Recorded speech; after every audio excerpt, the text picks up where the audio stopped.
what not to do wrong on the engagement and wedding thing. So anyway, it's all yours, man. Thanks. Awesome, thank you. So when Bob kind of introduced the 3 questions before the first meeting, I thought it was awesome. I've been going through some counseling and another men's group here that's really talking about trying to go deeper, trying to make those intimate connections with not just your spouse or your significant other, but also with other men. What we do so often is just kind of that surface level stuff, like Bob was talking, living in cliches. And we're just we really need to try and get deeper. I don't have a lot of scripture backing, it's a lot of skills stuff, but if you want a great example, David and Jonathan in the Old Testament had that deep relationship, closer than brothers. They just, I don't even know how to describe it. It's kind of beyond words. I mean, willing to go through anything for each other. And that's what we want to do. That's what we want to build here. So got a couple skills. We call it the iceberg model because icebergs are about 10% above water and 90% below. And if you look at how we kind of communicate, typically we got the cliches and facts. How are the Vikings doing? What's the weather like? That kind of thing. That's all above the water. The problem is everything that's important is below that water line. We never get below the water line. Women are a little bit better getting into this kind of sharing feelings, beginning of intimacy thing. They have those deeper relationships sometimes. But really, in order to develop those deep relationships that I believe God created us for to have, we got to look at this kind of 4th and 5th section.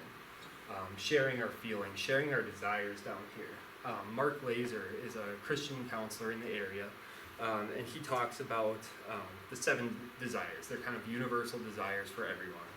To be heard and understood, to be affirmed, praised for what you do well, to be blessed, to be praised for who you are and loved for just who you are, to be safe physically and emotionally, to be touched in a safe, non-sexual way as well as sexual in those appropriate situations, to be chosen and to be included.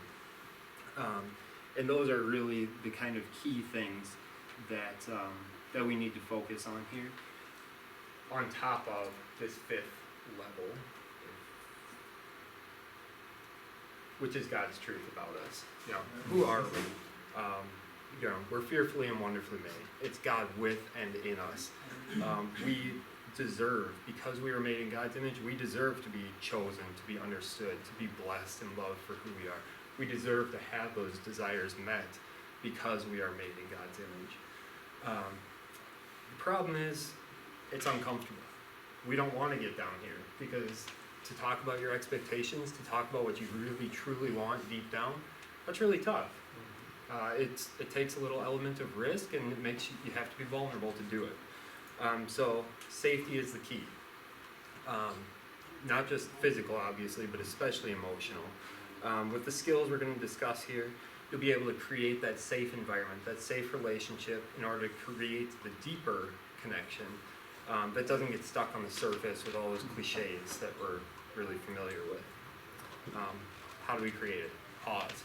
First thing is to pause. Pray about it. Consider, we're going to talk about be aware in a second, but consider where you're at, who you are, who the other person is.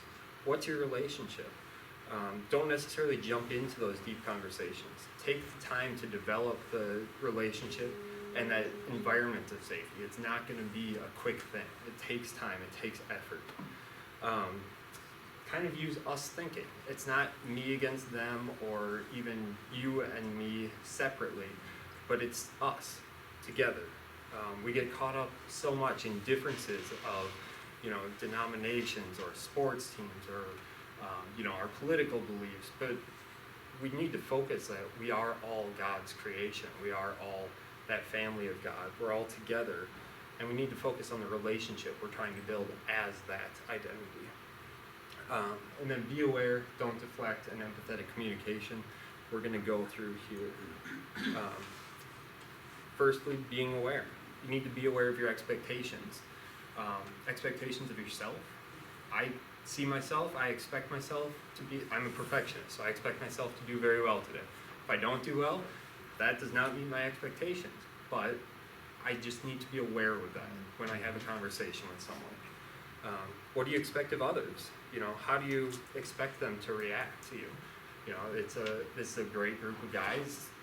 It's not a bunch of high school kids. You know, I don't expect to see everyone like sitting on their phones not paying attention. I see some engagement and stuff. What do you expect from? What are the expectations from others? What do people expect from you? And then what do you expect of life? Do you expect easy street, constant difficulties, somewhere in the middle? What do you expect of life? You got to be aware of those things as you're going into this conversation, so that you can better negotiate any disagreements or conflicts that come up. Next is your values and beliefs, which maybe is the most important one. What do you believe about God? What do you believe about your politics? What do you believe about family? And differences in these don't have to mean that you can't be with someone or create a deep connection with someone.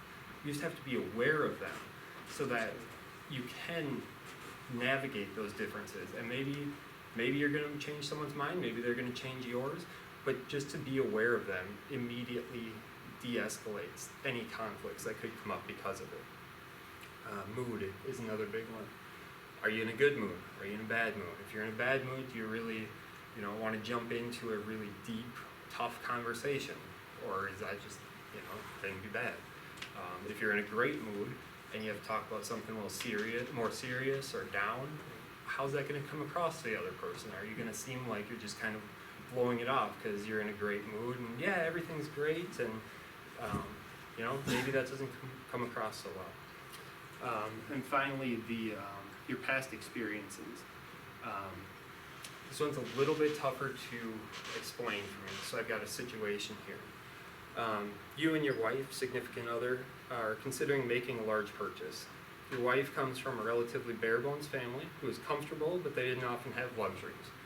On the other hand, you came from a similar family, but your family did splurge on the things that were important. Even if you didn't have the money at the time, they somehow made it work. How might that experience affect your conversation? Maybe she's really apprehensive about buying something if that brings your bank account too low. Whereas you're saying, hey, this is important for us to have. I think it's going to be really a blessing to our family. How does that conflict, how do those differences affect your conversation? So you just got to be aware of those past experiences so that you can talk about them, explain your fears or your concerns about it. Then, Don't deflect. Advice giving. We are guys, we give advice, we want to fix the problem. Don't try and fix the problem. One of those desires, Mark Blazer's desires, was to be heard and understood. And that's through counseling and everything, I've understood so much better how important that is to be able to just talk and get your feelings out and have someone come back and validate you and say, yeah, I understand that. I understand how you're feeling, and not try and fix the problem for me. If they ask for it, awesome. If you offer it and they accept, awesome. But otherwise, try and avoid advice giving. It just kind of breaks down that communication, and it suggests that, I don't really care how you're feeling, I just want to fix the problem so we can move on. Interrupting. It always happens. You talk over someone unintentionally, something like that. This is especially common, though, when tempers flare. It completely invalidates the other person's point of view. It shuts down safe communication. Again, you're saying, I don't really care what you're thinking, I just want to get my point across. What am I thinking? What do I want to convey? And dismissing can be a tough one for Christians. It's also known as minimizing, and a common one that we as Christians use is a reassurance. Don't worry about it. God will take care of it for you. Well, yeah, that's great, and it's true. He's going to get you through it. But you're saying, I don't care how you feel. Your feelings don't matter because God is just going to take care of it somehow. Don't minimize those feelings, because then the other person's not going to feel safe to keep talking about those kinds of things and get to the deeper root issues. Again, back to that being heard and understood and feeling safe. They want to know that you care about them and that you're listening to them. And empathetic communication. as a speaker, start softly. Don't yell, don't blame. Those are kind of conflict things, but try and block out some time for a deeper conversation. Say, hey, this isn't a great time when everything's going on around me. Could we sit down for coffee for half an hour, 45 minutes, whatever it is? And just kind of sit down, have that slow start to the conversation, kind of build into it a little bit to create that safe environment to start with, and then you can feel comfortable getting deeper. Take ownership of your feelings, your thoughts, your desires. Kind of speak for yourself. Don't assume anything of the other person. Use I statements, like, I felt hurt when you said you didn't want to go to my parents the other day, or last weekend, or whatever. I really wanted or desired to be intimate last night, but, and I felt rejected when you declined without an explanation. In those cases, you're taking responsibility for your own feelings without putting blame or telling the other person how to feel. You're really focusing on yourself and how you feel, and that makes them feel safe because, hey, they just shared that they were upset, they were hurt. Now I can tell my side of the story and say, I was exhausted. I had a really tough day at work. The kids were all over me. Whatever the case may be, that opens up the communication instead of shutting it down. And try and keep it brief. Don't go on a long rant and just on and on and on about all the problems you're having, or the negative feelings you're having, or the positive feelings even. Allow for clarifying questions. Allow for that back and forth conversation. Again, to be included is one of those desires. A person doesn't want to just sit and listen to you talk on and on about yourself. They want to be included in that conversation, and you'll feel chosen as well. If you ask a question about someone, especially on these deeper levels, they're going to say, hey, this person really cares about me. I feel like they really want to know me better, and that in turn makes them want to know you better. And as the listener, consider nonverbal cues. We've all heard the open posture, sit straight, make eye contact, but that's really critical because those are all safety building things. They all kind of show that you want to choose them. You're choosing them. You want them to be included in the conversation. You want them to hear your message, and you want to hear their message. Paraphrasing is a really cool thing. I only learned about it recently, but it's made a world of difference in Kayla and my relationship. Basically, you want to listen to what they have to say and kind of repeat it back to them. So what I hear you saying is, you felt XYZ when this happened. And it's going to feel awkward at first. It always does. Kayla said, why are you using this weird sentence structure formula? What is going on here? And I said, okay, this is what I'm learning. It gets more natural over time. But she's also hearing that, okay, I'm paraphrasing what she just said, what she just expressed, and I'm paraphrasing it accurately. I was listening to her, and I'm validating her feelings. And that's the next point, is validate the feelings. I understand where you're coming from. I can see why you think that. I see things from your perspective. And that really is an important thing in being heard and understood, is to feel validated. Your feelings can't be wrong. What you feel cannot be wrong. So to tell someone that they're feeling wrong is very kind of crushing. It shuts things down. They do not want to talk anymore if they feel that they're not validated. You shouldn't feel that way. You shouldn't feel anxious. Again, because of the cliches, God's going to take care of it. Well, God gave us anxiety, worry for a reason. And it may have been a survival tactic at one point, but he also knew where we were going to be today. There are reasons for anxiety and worry. What you do with it is the important part, but in this context, you just want to validate that. Hey, I understand you're feeling really anxious. Let's talk about it. Let's try and work through it. How can we, give that up to God? How can we make you feel less anxious? And that's a huge trust building thing. And then empathizing. Same kind of thing. Put yourself in their shoes. What are they feeling? Try and feel what the other person is bringing across. You know, there's the phrase up here, if I hear you correctly, you feel an emotion, you feel hurt about this event, you feel glad about this event. I hear you correctly, you're pumped that, you know, you went to the men's breakfast and heard an awesome talk about icebergs and things. Who would have guessed? But that's another big feeling understood, feeling validated, feeling chosen. It all brings it together to let us get back to those deeper levels. And I think the questions that Bob, you know, has kind of brought up as the theme this year really fits in well with this. You know, use these skills with those questions. How's your walk?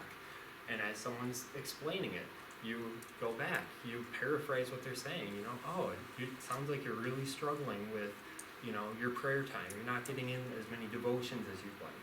You know, I understand that really, you know, is bothering you. Can we pray about it? Can we, you know, talk about it? Let's set up something every week or whatever to get together and talk about it and pray about it. You know, how's the family?